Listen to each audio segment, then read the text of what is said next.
Yan yung impact, mga kababayan, kapag bangag ang inyong presidente.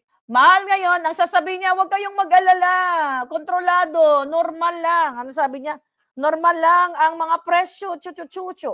Ngayon, nagsitaasan na. Kawawa ang Pilipino. Kawawa kayo, sabi ko nga, yung below, yung mahirap, yung nasa middle class, below middle class, ang mga swerte lang, yung may mga malalaking negosyo, yung mga magnanakaw, mga kababayan, kasi yung ginagawa ni Bangag ngayon, Band-Aid solution, ang yung mga ayuda-ayuda niya, dapat noon niya pa ginawa, dapat you expect the worst scenario kapag ikaw ay presidente na pwedeng mangyari na magkaroon ng kaguluhan.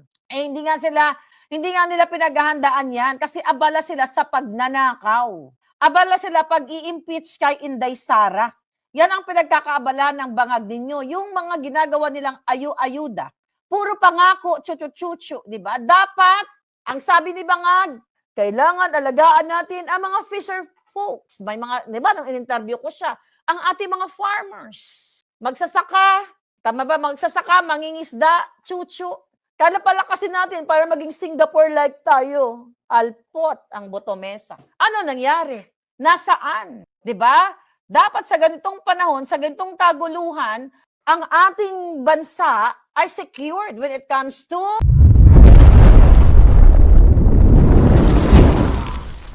agriculture. Hindi na dapat tayo nag-i-import.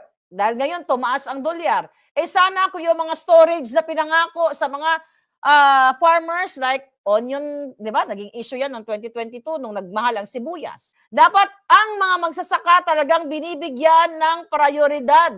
Yung mga lupa na pinabayaan ng ating mga kababayan na nag-OFW, nag-abroad, dahil walang tulong ang gobyerno, dapat yun ang inuna ni Bangag. Na pauwiin ng mga OFW, bigyan ng pautang, zero interest, basta magkaroon lang ng bigyan ng punla, ng binhi, ng abono, kung ano-ano pang mga ayuda ng government, not free, but zero interest para ganahan ng ating mga palanggang OFW kaysa magpakatulong nandoon sa Middle East at iba napapatay pa at ngayon napapauwi na walang pag-asa pag-uwi sa bahay dahil wala naman ayuda ang gobyerno para tulungan sila ng panghabang buhay, di ba?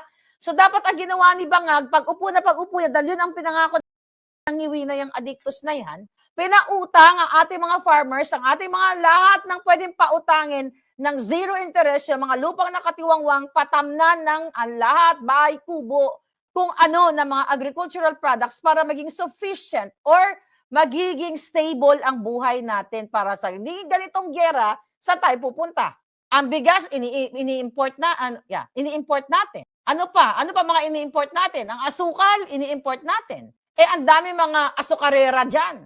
Asukarera di Maharlika sa iba't ibang mga probinsya na dapat tulungan itong ating mga farmers. Wala, mga palangga. Ang sabi ni Bangag, ika-cancel o suspend muna natin yung excise tax sa chuchu. Hindi naman, pabago-bago, titignan pa natin.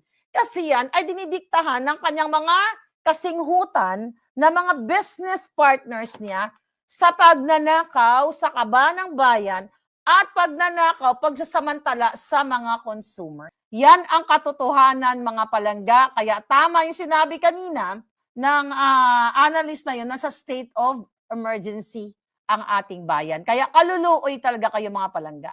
Sobrang kawawa. Lahat kayo, truck drivers, lahat ng drivers, mga nagtitinda. Sabi ko nga, kaluluoy talaga kayo kasi pinapabayaan ninyo na ang Bangag na nagpatuloy sa pagnanakaw, sa pagsisinungaling diyan sa ating bayan. Pinangako ni Bangag, naalala ko na yung interview ko siya, palalakasin natin ng mga local production. Chuchu-chuchu, bigyan natin ng irrigation. Sabi pa nga niya, di ba, lagi yung sinasabi, farm to market roads. Asa na yung budget dun sa market, mga roads, sa mga infra? Ninakaw ng jutang Genemes na pamilya niya na dapat, sabi ko, kahit 10 ng buhay nila, pamilya nila ay kulang pa, kahit dikdikin mo sila, kahit gawin mo silang bopis, mga kababayan, wala. Dahil pangako ni Bangag, sama-sama, na, di ba? Mga pa-emote-emote niya na mga windmill bullshit. Nabudol talaga tayo big time. Kasi kung ginawa ni Bangag yung mga pinangako niya, during the campaign at nung mga interview niya, naayusin natin yung mga storage facilities, chuchu-chuchu. Wala, gagawin nating Singapore, chuchu-chuchu. Wala. Kasi abala sila, suportahan natin. Bigla ko pang naalala, Marlica, tignan natin, suportahan natin yung mga SMEs, Small Medium Enterprise, chuchu-chuchu. Paimbitahan natin yung mga investors, chuchu-chuchu. Putang ina, paano papasok ang mga investors? Sabi nga ng US department, 'di ba? Na ang talamak, ang red tape sa Pilipinas. Pagpasok mo pa lang, ang mga nangingikil, bonggang-bongga ang mga hinihingi, multimillion. Kaya paano papasok ang mga investors? Lalo na ngayon, sa gitna ng bang-bang-bang. May papasok pa bang investors sa atin? At gagawin na hub ang Pilipinas kapag nagkasundo. May papasok pa ba na investor sa ating bayan, mga kapalanggingi? Wala na. Bagsak ang pera natin. Nagtaasan na lahat. Di ba? Ano gagawin ninyo? Patanggal nyo na yung bangag na yan. Dahil abala sila sa pag-politicize, politika sa atin na mga nagsasalita like me, Inday Sara, Harry Roque, PRRD, pinakidnap ng hayop na bangag na yan. Ngayon, lahat ay pinaprivatize na kasi nakikita nila na pwede lahat nilang pagkakwartahan. Kaya kawawa talaga ang Pilipinas nating mahal. Kaluluoy talaga tayo, OFW ka man, maliit ka negosyante, kaya grabe talaga sabi nga, malupit ang epekto nitong bang-bang-bang. Even before the bang-bang-bang, ang hirap naman talaga ng buhay ninyo dahil sa pagnanakaw sa kaba ng bayan ng mga bangag. Wala na silang ibang ginawa kundi magnakaw ng magnakaw, ubusin ang pera ninyo at ilalaan sa iba't ibang mga bansa. Samantalang kayo, nga. Sobrang nga, mga kababayan, kaluluoy man ang ating mga palangga, mga OFW.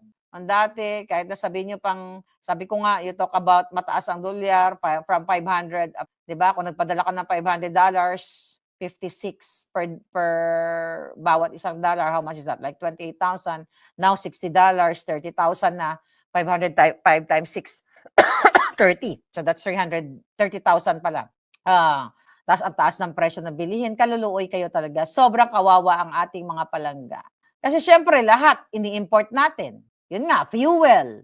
Yung bigas na dapat sa atin na nanggagaling yan. Yung mga gamot ninyo, syempre, tinatransport yan. Okay? Imbis na tayo na ang mag-manufacture ng mga gamot. Food, mga dilata, di ba? Lahat. Kaya sabi ko, anong gagawin natin? Ngayon, nakaipit na tayo sa gerang ito. Anong gagawin natin? Dapat tanggalin ang isang bangag na nagsasabi na ang mga teachers, kayo ay nagluluto ng 1 toneladang pansit. Isa sa mga trabaho ninyo, nagluluto kayo ng 1 toneladang pansit. Ano ang pumasok sa utak ni Bangag? Bakit yun ang binitawan niya? Asa na si Bangag ngayon? Self-sufficient ba tayo when it comes to rice? Onions? Wala.